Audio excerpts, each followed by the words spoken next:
Hey everyone, welcome to Reddit Readout. Today we are checking out Entitled Parents. Story 1. I humiliate you very often, but your problems are everyone's fault but mine. Prepare your reading glasses, this is a big one. Well, I guess this is the place to talk about this because people here seem to have grown up in healthy families. Whenever I tell that to my friends, some of them will say that's what moms do, and one of them even tells me I'm a PSY because he didn't even have a mom growing up, his passed away when he was born, and I should put up with it. Now, some full backstory. I'm the younger child of my moms who had 4 children.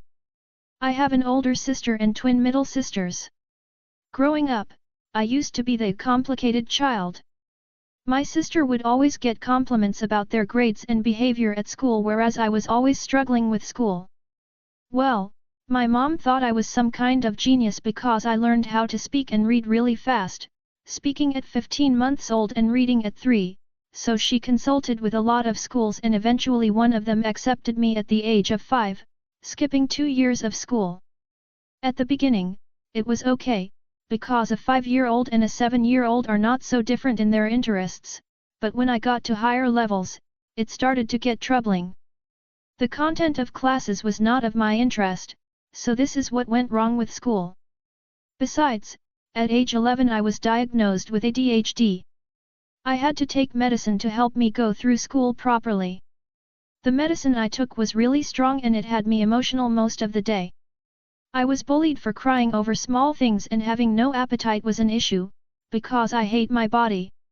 I hated being a skinny kid, I wanted to be chubby, because I always saw chubby people as more attractive. That's my thing. It got worse. I entered high school at the age of 13, whereas all the other teenagers were 15 or so. So, while I was worried about the next Power Rangers season and rewatching all the seasons of Digimon, they were all thinking about girlfriends, their first alcohol shots and even drugs. Needless to say, I had no friends at all at high school and a lot of bullies. I joined college at age 16. My mother was really proud because my sisters didn't do it in the first attempt. All of them had to join private universities because they couldn't get to a public one. But that's the problem here. I was 16. Had no childhood because I had no friends at all growing up. And there was I in a room full of people who were over 20 years old. My whole class hated me, because I was too immature to be there. Well, this was also the year my mom found out I'm gay. She gave me a call, telling me she had the biggest disappointment of her life, I was a curse and that I should have died when I was 2. I choked on a plastic flower for 2 hours or so, before someone could remove it so I could breathe. My relationship with her never got back from that. Ever since, she refused for paying for my medicine, even though I was unemployed and. Well, I see a lot of stories here about people who started working really soon. But I live in Brazil and the law here is that teenagers, under 18, can't work, and if they do, the employer might get in trouble. So, I had no money and my ADHD kicked in from there. I managed to get through the first 3 years of college very well. I didn't fail any disciplines, except for one which I failed because attendance. My mom took me to her house in another city at the beginning of the semester and refused to send me back sooner alone, which caused me to lose 3 weeks of class, which was worth 24 absences, when the failing cap was 21. But from the 4th year on, I had problems with my attention to the subjects. I study veterinary medicine, and from the 4th year on the subjects start getting very specific. For example, we had FO study medical clinic for equestrians and bovines. I hate studying horses and bulls, so it was difficult.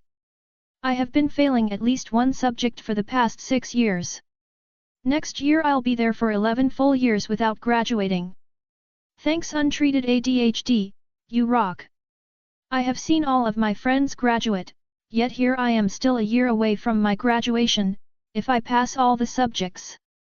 My failures didn't bother me at all in the beginning. I was young and started way too soon. It was okay if I had to wait a few more years to graduate. My best friend also finished and she helps me a lot with doubts from difficult subjects. The problem is, My mom hates when I fail, and every time she heard I failed, she would go on a rant for hours, calling me useless, lazy, and retarded. She loves telling me how incompetent I am, that if I listened to her advice I would be a God's man and a successful person.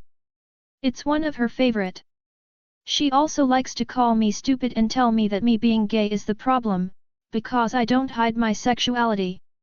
She proceeds to yell about how she sacrificed her youth to raise 4 children alone, she divorced my father when I was 3, and how she's tired of working to keep my luxury.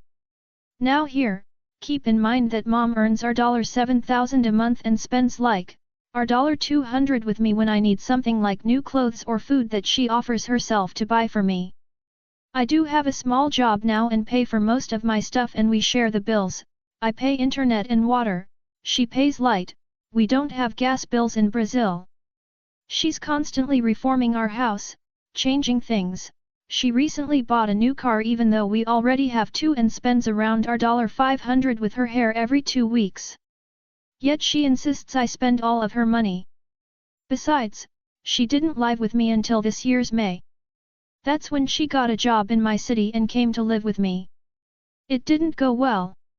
The humiliating speeches have been on since 2013, when I joined college, and it continues to this day.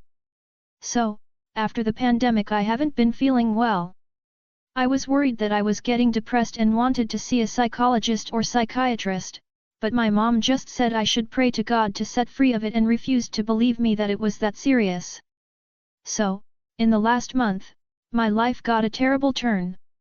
My boyfriend broke up with me, my anxiety was kicking in to the point my blood pressure would blast off at the minimum sign of stress, college was not going well, and my mom being here, constantly humiliating and degrading me, was not helping. So at the end of semester I fail another subject. I know my mom's here and she won't let it pass. I can't help but have a panic attack and start crying.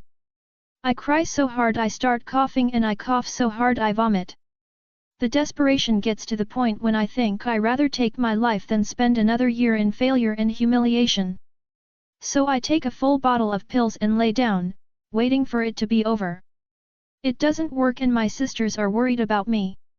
The panic attack is over and I start thinking better about it, and it hits me that I didn't have a reason to do that. Besides, I was not ready to keep hearing my mother's humiliation over and over again. I decide I will not let her speak to me or my sisters like that ever again. You might think that was the story, right? Well, it wasn't. The important part of the story is what happened last week. My mom decided to take my medical history to the university and ask for support of my teachers, now that she sees that college almost had me done with my life. They say it's all set, but they need to meet with me before they proceed. I attend to a meeting with my course's coordinator and with a psychologist from CSI, Center of Support to Inclusion. As soon as I enter the psychologist officer, she doesn't mind me. I tell her, "Hi, I'm OP. I'm studying vet school and I have ADHD." She doesn't seem impressed by this part, and then I say the magic words, "I'm my mom's son." As soon as she hears my mother's name, something snaps inside of her. She immediately tells me to sit down and tells her assistant to leave the room because she needs to talk to me in private. So, OP, let me ask you, did you refuse to accept you have ADHD? What took you so long to bring your medical history? I'm shocked and I reply, I thought my mom had it brought before because I was a minor when I joined. Well, your mom came in here with a very weird story, saying you tried to KYS because of what a teacher said. She also mentioned the bad influence of a friend, a boyfriend, and the problems you had with your father. Oh, well. I never told my mom those were the reasons for my attempt to KMS. The teacher talked to me 2 days after the attempt, he had nothing to do with it. And he only told me that there was no possible way I could recover my lost grades, so it was failing or failing. She also blames my best friend because when I met her, she didn't find the way my mom treated me. Up until my 20s, she treated me like a child, like I had no permission to sleep over or to go anywhere with my friends without her knowing.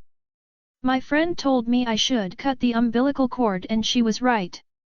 When my mom stopped treating me like that, I felt way better. My ex-boyfriend was not a problem at all. We broke up on good terms, although I still miss him to this day, but it was not reason enough for me to try to KMS. I haven't spoken to my father for 4 years now. We had a complicated relationship because my father left me really soon in my life, as I said, the age of 3, and he never tried to be close to me or my sisters. He used to pay for child support, but then in the middle of the pandemic, with me having serious economic problems, he sued me to stop paying for child support even though I was still in college. In Brazil, the law is that you pay it until your kid graduates or turns 24, I was 23 during pandemic. I would be okay with that, because I did have a job and I could spare a little, but he had just engaged with a woman who had a 3-year-old son, and when I visited them, I saw the kid with a tablet, a video game, his own cell phone with internet, a ton of automatic toys and etc. To help you with the math, my child support was $500. The tablet his stepson was holding is around $1,900. So, well, he couldn't afford to pay $500 support to me, but he could buy a tablet which was 4 times this value to the other boy. I don't hate the boy, just my father. I actually helped taking care of him and played with him a lot when I visited, because I really liked children. I might be jealous because my father is giving him what he never gave me, but I have no hard feelings against him. It's not his fault that my father prefers to give support to another man's child instead of his own. This also includes my sisters who never had anything but child support from him. That was the last I heard from my father, and it bothered me to the point I changed my name. I was a junior, I'm not anymore. Well, those are all different things in which I didn't think a bit while attempting against my life. The psychologist hears it all and she is gagged. When she asks about my relationship with my mother, I say it's complicated, and as she keeps asking deeper questions, I tell her everything I told you above. The psychologist asks me if I have already told her about my feelings when I tried to KMS. I say THST not yet, and she's worried. She says my mom also needs therapy, because she can't take the blame for her actions. All the pressure and humiliation she has put me through needs to be worked on.